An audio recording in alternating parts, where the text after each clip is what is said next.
Show de Notícias, terceira parte, seja muito bem-vindo. Todos os dias falamos da atualidade. O Xerife Penas fala de notícias com uma abordagem diferente. Por isso, se o Xerife falou, está falado.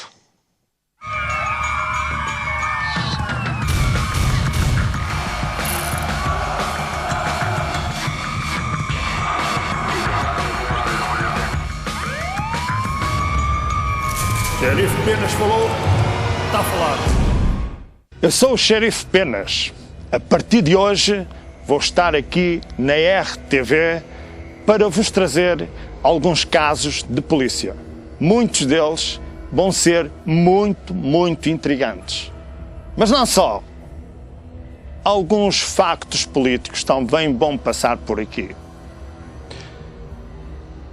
O primeiro caso é um caso que se passou na cidade do Porto, na parte mais rica da cidade do Porto, na Foz do Douro.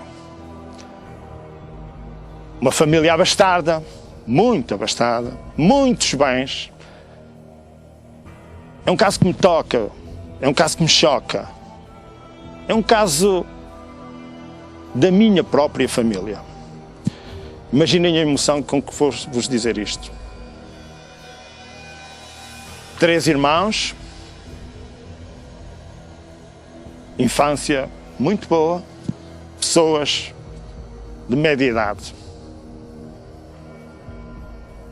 Geriam a maior padaria da cidade do Porto. Muitos milhões de faturação. Eu era visita deles, conhecia aquele ambiente. Pois é. Mas se calhar não os conhecia tão bem. Havia algo que me escapou. Mas imaginem, na cidade do Porto, o caso que vos vou contar aconteceu. Local quase de peregrinação. Ao sábado de manhã, grandes figuras ilustres da cidade iam lá comprar o pão. Pois é. Mas aqueles irmãos tinham uma desavença que só eles conheciam. Morreu o pai, morreu a mãe, geriam o negócio sozinhos. Pois é.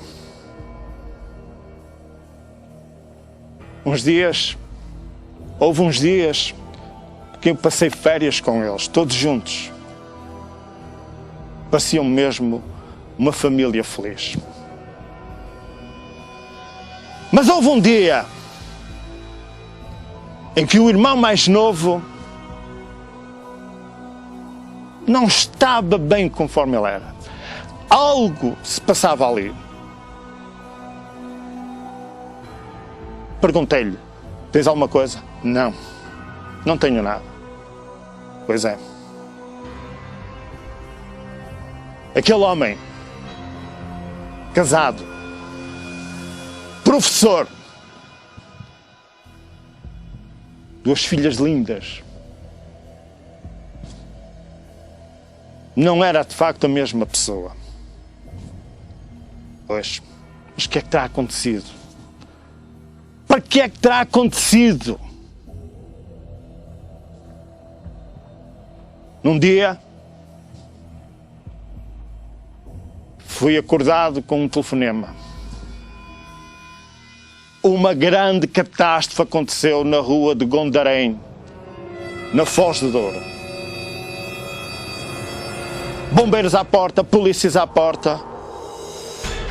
Mas que terá acontecido? Nem eu imaginava o que aconteceu. Nem eu. Um dia antes eu estive com aquela pessoa.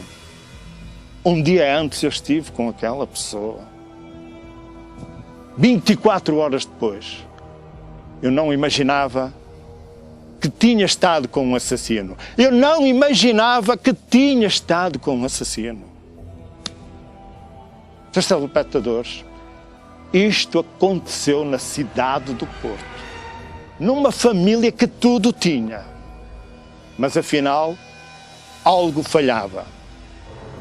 Como é que é possível numa reunião de negócios, de distribuição dos lucros, aquele dos 3 irmãos, aquele que eu achava que melhores sentimentos tinha, matou os 2 irmãos à facada. Imaginem, eu próprio, que depois fui interrogado pelas autoridades inclusivamente, não sonhava que isto pudesse vir cair na minha família. Pois é, mas isto aconteceu. A facada matou 2 irmãos. Sangue frio. Eu pergunto a mim mesmo, como é que isto me passou ao lado? Pois, e agora? Ele fugiu. Tentou suicidar-se. Não conseguiu. Deixou sangue. Sangue do sangue. Famílias agora completamente desavindas. As viúvas. Os filhos dos que morreram e as filhas do que cá ficou. Tudo completamente destroçado. Eu próprio destroçado. Não sabia o que é que havia de fazer. Não sabia de lamentar os mortos. Se ajudar o vivo. Imaginem este dilema. E tudo porquê? Dinheiro. Dinheiro. Dinheiro. Se eu imaginasse que isto podia acontecer,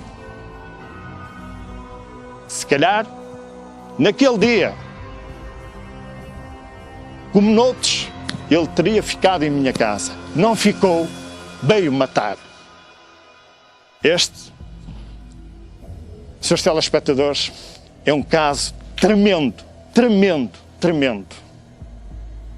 Ninguém pensaria que naquela família de muito dinheiro, inclusivamente de valores morais, porque eram pessoas que se dedicavam a causas sociais, aconteceu a morte.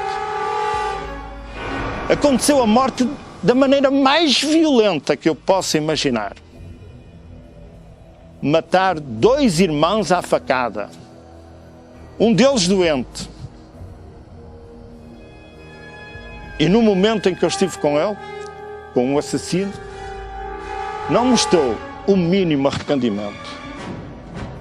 Eu penso, mas eu tinha esta pessoa na minha família. Eu penso, era um dos meus grandes amigos, mas cometeu um crime. E agora? E agora? E agora, pergunto eu. E agora a polícia interviu. A polícia investigou. O tribunal decidiu. Mas há uma coisa que a polícia nunca vai conseguir perceber, nem a justiça vai conseguir entender como é que um ser humano bondoso, toda a vida bondoso, comete um crime destes. Independentemente da sua condenação, há uma coisa que já ninguém pode evitar: mortes. Este caso, conforme vos disse, é muito difícil daqui relatar. Porque é um caso tão bem meu. É um caso que se calhar eu podia ter evitado se naquele dia ele dormisse em minha casa. Pois é. É bem verdade quando se diz que em cada um de nós pode estar um assassino.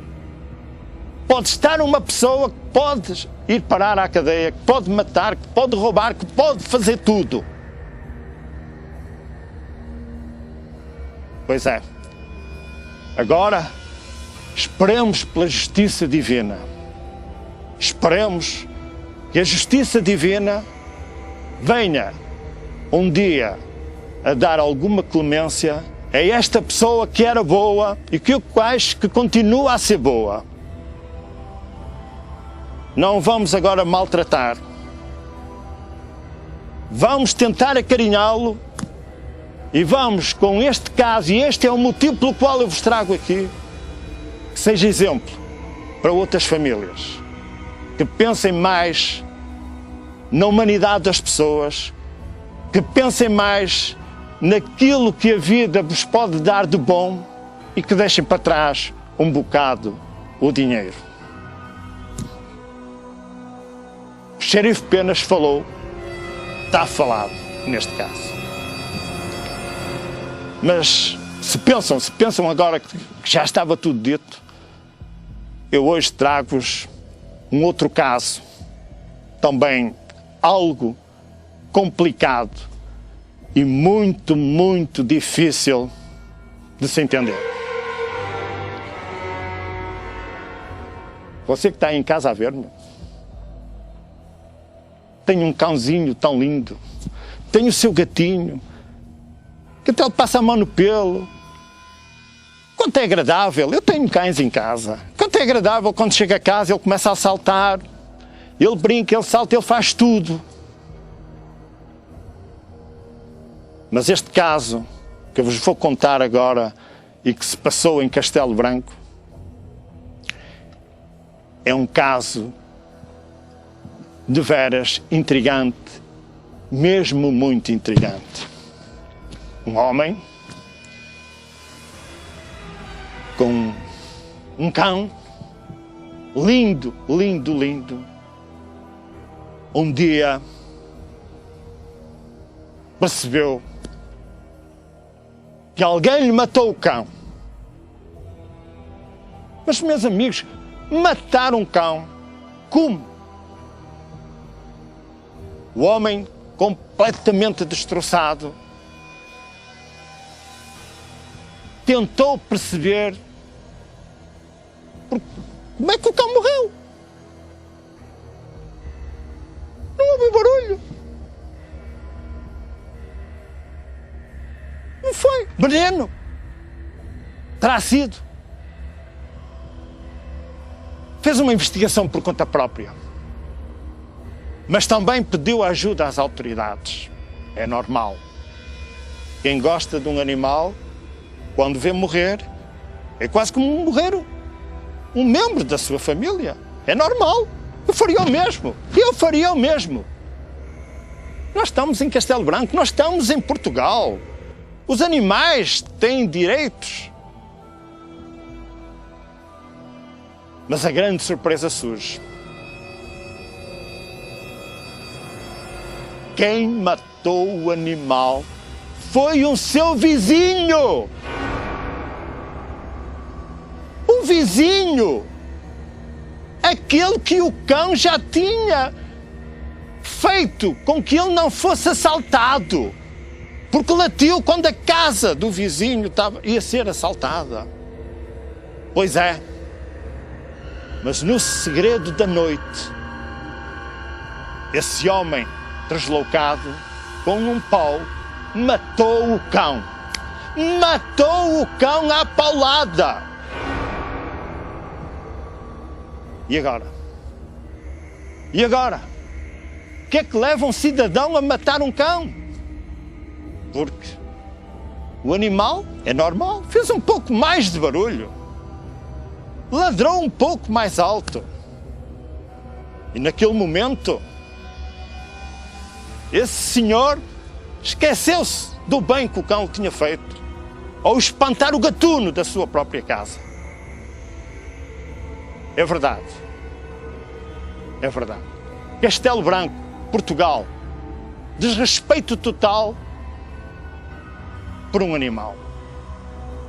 Pois, mas se pensa que já sabe tudo sobre este caso, não.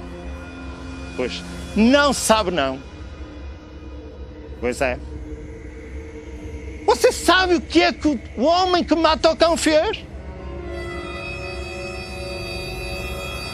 Quando descobriu que a polícia estava a chegar a ele, pegou numa arma e matou o dono do cão. À queima-roupa. Dá um tiro, pum! O homem levanta-se, leva outro tiro, pum! E pum, pum! Em plena rua.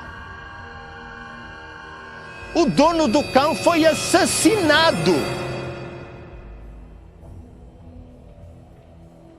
Anda tudo louco. Só pode. Anda tudo completamente louco. Em Castelo Branco, um cão salva o vizinho do seu dono de ser assaltado. É morto à paulada. Ainda por cima, o dono do cão é morto a tiro. A sangue frio. Este é um caso que está na justiça.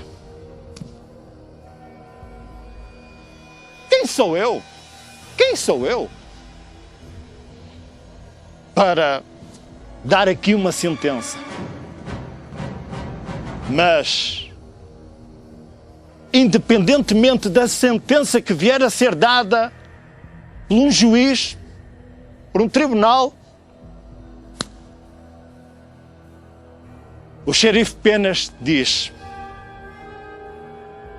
os animais têm direito à vida. Os animais têm direito à vida. Mas as pessoas, muito mais. A justiça vai decidir. Mas Deus vai dar, de certeza, a sua própria sentença. Haverá aqui, de certeza, a sua sentença. A sentença divina que cai sempre sobre todos nós. Por hoje é tudo. Cá estarei na próxima semana para mais casos integrantes. Xerife Penas falou, está falado.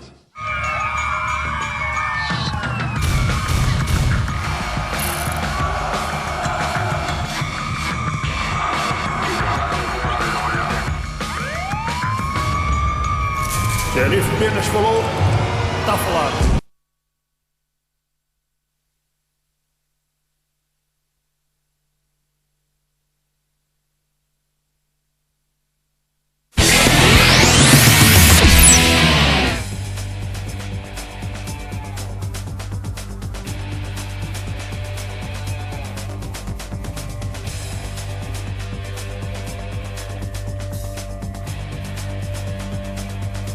Sexta classificada no Campeonato da Europa de Handball, que terminou este fim de semana na Sérvia e que consagrou a Dinamarca. Portugal e Eslovénia estiveram no mesmo grupo de qualificação para o Campeonato da Europa de 2012. A seleção nacional perdeu na Eslovénia por 34-31 e venceu em casa por 31-29. Frederico Gil subiu 9 posições no ranking ATP, divulgado esta segunda-feira. O tenista português ocupa agora a posição 99 do mundo. Rui Machado, o português mais bem classificado, também escalou posições e está agora no lugar 69, com 698 pontos. Portugal venceu 3 medalhas no meeting de Aster, na Suíça. Vitória Kaminskaya arrecadou a medalha de prata nos 200 metros bruços, repetindo a proeza da véspera quando foi a segunda melhor na final dos 200 metros estilos. Cátia Marinheira foi terceira nos 100 metros costas. Portugal fechou assim a competição com um total de 7 medalhas.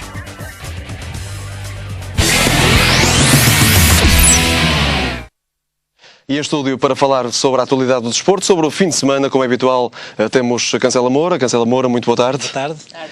Foi um fim de semana em que houve uma grande surpresa, a derrota do Futebol Clube do Porto em Barcelos por 3-1. Um jogo em que os portistas estiveram muito longe do Real Valor e que deixaram o Benfica a 5 pontos. O Benfica que venceu em Santa Maria da Feira. É verdade, este foi um jogo surpreendente, sobretudo pelo resultado. Até acho que os números são um bocadinho mais expressivos do que aquilo que possa ter acontecido em campo, porque o Gil Vicente acabou por concretizar 3 lances e quase foram as 3 grandes oportunidades de golo que teve, e o Futebol Clube do Porto teve uns furos abaixo, aliás, como reconheceu o seu treinador, uns furos muito abaixo daquilo que é habitual acontecer em termos exibicionais.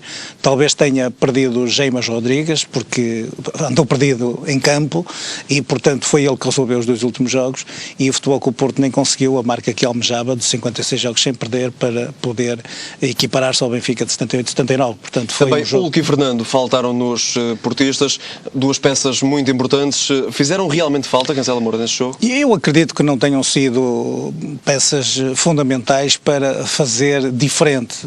Talvez o Hulk, inspirado, pudesse eventualmente fazer a diferença em algum lance individual, mas de facto o Futebol Clube do Porto tem estado muito mal, e aliás julgo que isto que é o culminar de algumas das situações que nós temos visto nas últimas jornadas e que efetivamente têm sido disfarçadas por algumas peças individuais que tem o Futebol Clube do Porto. Portanto, aquilo que se passou ontem, apesar de se referenciar algumas falhas que de facto marcaram o jogo e que de facto prejudicaram o Futebol Clube do Porto. E dá para queixa-se de 2 penaltis. Pois, mas mesmo no lance do golo do Gil Vicente, no penalti, há um fora de jogo do avançado gilista. É verdade, aliás está reconhecido que efetivamente houve fora de jogo, mas não há dúvida nenhuma que o próprio fora de jogo é um lance muito duvidoso, difícil de ajuizar mesmo pelo árbitro assistente, aliás só com uma segunda repetição do lance é que foi possível averiguar efetivamente a deslocação do avançado, e de certo modo mesmo os penaltis, pelo menos um deles eu julgo que é absolutamente indiscutível, aquele que foi sobre o Kleber, que foi uma saída intempestiva do guarda-redes do Gil Vicente, mas não justifica de todo modo a má exibição que o Futebol Clube do Porto teve, e portanto, como digo, eu acho que uma equipa como o Gil Vicente se transcendeu um bocadinho e acabou por quase vulgarizar o Futebol Clube do Porto na primeira parte. Foi um Futebol Clube do Porto muito apático, muito sem fio de jogo, sem qualquer dinâmica em termos ofensivos, e que eventualmente originou que aos 50 minutos estivesse a perder por 3-0, quase a roçar uma goleada, o que é uma coisa absolutamente portanto, surpreendente para o Futebol Clube do Porto. O que é que está mal nesta equipa, Cancela Moura?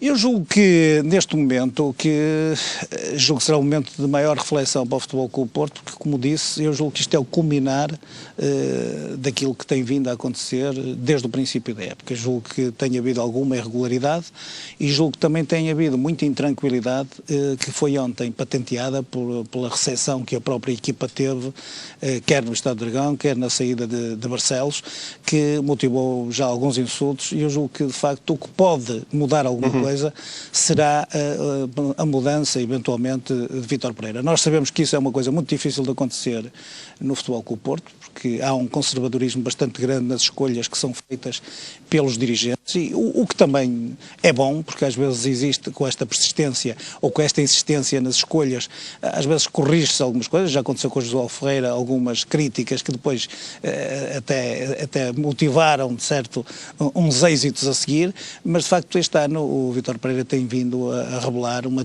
intranquilidade muito grande do ponto de vista pessoal para dirigir a equipa, até em termos comunicacionais. Ontem foi visível, ele estava demasiado nervoso, e julgo que efetivamente ele próprio acusou essa responsabilidade. Eu diria que a saída intempestiva de Vilas Boas, associada depois também à saída de Falcão, acabou por desequilibrar todo o coletivo. Uma solução de recurso para a equipa técnica, julgo que veio juntar-se para fazer com que o Futebol Clube do Porto neste momento se tenha chegado no Futebol Clube do Porto a esta situação de alguma intranquilidade, e penso que eventualmente esta diferença pontual pode ser decisiva caso o Benfica continue com a eficácia e com a regularidade que tem demonstrado. Antes de abordarmos o jogo do Benfica, Cancela Moura, segundo notícias que nos chegaram de última hora à redação da Regiões TV, Lúcio González parece que já está quase na cidade do Porto. Ele veio num avião privado proveniente do Marselha. Será um bom reforço para os Dragões, ele que foi muito feliz no Estádio do Dragão? Eu julgo que sim, porque o Futebol Clube do Porto ainda não estabilizou o meio-campo. Se virem, a própria linha do meio-campo tem vindo a ser sucessivamente modificada. O Bellucci parece que também está de saída. Para o Génova, segundo também informações recentes. E julgo que ontem também foi demonstrativo da falta de eficácia eu não sei até se será mais pelo ritmo competitivo. Acho que o Bellucci nunca se afirmou verdadeiramente no Futebol Clube do Porto. Julgo que, tirando o Moutinho, que é ali um indiscutível, é verdade que a linha média do Futebol Clube do Porto teria que ser reforçada, bem como em termos da linha avançada, o Ian, que também parece já está confirmado, certo, poderão ser dois reforços importantes para que o Futebol Clube do Porto possa atacar esta parte final do campeonato. Castelo Moura, o Benfica venceu em Santa Maria da Feira, uma partida que não foi fácil para os encarnados, que venceram por 2-1, estiveram a perder, mas também deram uma volta quase no minuto seguinte. Varela foi uma das figuras do encontro, marcou na baliza correta, na baliza do Benfica, e depois um golo na própria baliza. Foi um campo com o espaço e também com as medidas um pouco abaixo daquelas que são normais. O Benfica sentiu mais dificuldades que aquelas que se esperaria. Essa questão das dimensões do campo, julgo que é uma desculpa de mau pagador, quer dizer, o campo era igual para ambos. É evidente que as bolas paradas obviamente seriam mais perigosas, os lançamentos laterais, mas isso era verdade para as duas equipas e, portanto, o Benfica até com certeza teria mais recursos que o próprio Feirense para eventualmente superar estas limitações. Aquilo que foi visível foi que o Benfica tem, neste jogo, tal como nos anteriores, tem vindo a ser muito mais eficaz do que ano passado, portanto, sem jogar de forma exuberante, acaba por resolver os jogos. Mas o Rodrigo está numa grande forma. Mas teve uma estrelinha do jogo, que foi marcar quase 5 minutos depois o golo do empate. Eu admito, e também diga-se de passagem, que houve um golo anulado ao Feirense, que poderia ter complicado as coisas, um golo regular, que o Ludovic marcou e que foi anulado, e de facto poderia ter causado moça para o resultado final. Dir-se-á aqui que efetivamente o Benfica, com essa estrelinha, marcando 5 minutos depois, recuperou e bem, com a entrada de duas substituições a meia hora de fim, que eu acho que foram determinantes para o resultado final. Foi a entrada do Gaetan e do... Peço desculpa, foi assim. Também foi o Gaetan e foi outro jogador.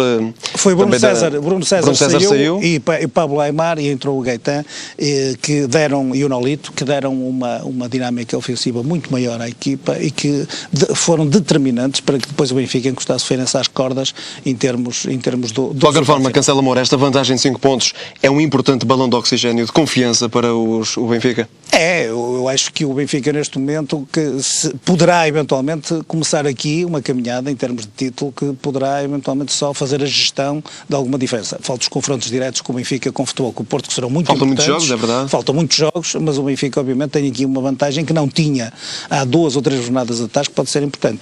Eu neste jogo já agora gostava só de reforçar, o Rodrigo de facto foi uma peça fundamental no Benfica e o Paulo Lopes no Feirense, porque foram talvez os melhores homens em campo. Sim, foi um duelo interessante de seguir. O Rodrigo acabou por não marcar, mas esteve em todas as melhores oportunidades do Benfica, logo a um quarto de hora, depois quando faltavam poucos minutos para acabar a primeira parte, no final inclusivamente, já depois de ter contornado o adversário, o guarda-redes, o Paulo Lopes fez uma excelente defesa, portanto eu julgo que foram os dois jogadores que efetivamente deviam evidenciar-se. O Varela do Feirense esteve no bom e no mau. Esteve no melhor e no pior e portanto fez um excelente golo e depois acabou por ser infeliz ao marcar na própria baliza e a causar o penalti sobre o Rodrigo, que daria o golo da vitória ao Benfica.